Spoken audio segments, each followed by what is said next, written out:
Hidup menurut aturan.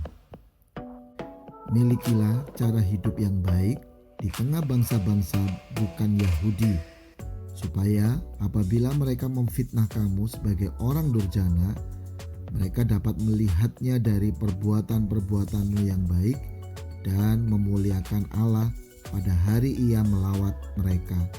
1 Petrus 2 ayat yang ke-12.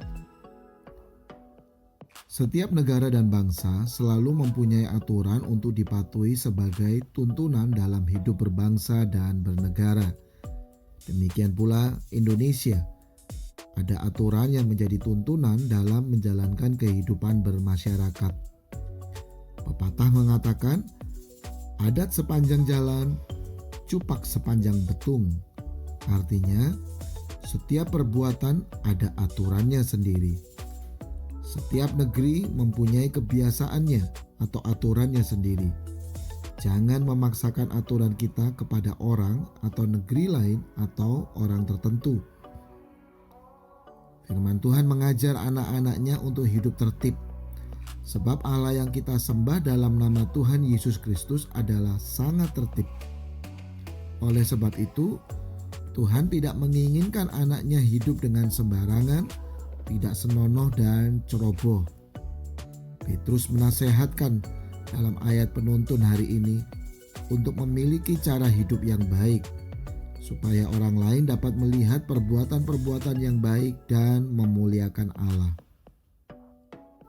Dalam zaman sekarang yang jahat ini, banyak roh-roh pemfitnah bergentayangan di mana-mana mencari mangsa. Tapi walaupun demikian, jika kita memiliki cara hidup yang baik dan benar di hadapan Allah, pemfitnah tidak berdaya, sebab mereka tidak akan pernah mendapati perbuatan salah kita. Karena itu, sudah selayaknya kita umat Allah tunduk kepada setiap pengajaran yang benar yang diajarkan oleh Kristus kepada kita. Setiap firman Allah yang tercantum dalam Alkitab mutlak harus ditaati agar kita selamat di dunia sampai kepada hidup yang kekal bersama Tuhan kita, Yesus Kristus.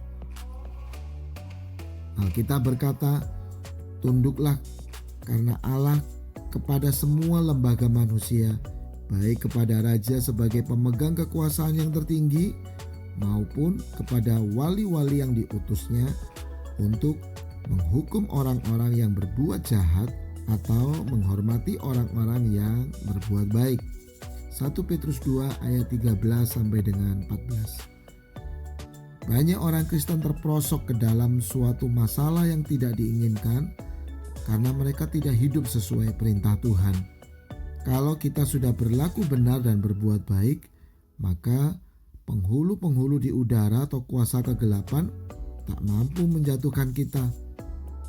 Pola hidup yang baik dan tertib adalah kehendak Allah, agar kita dapat menang melawan kuasa gelap.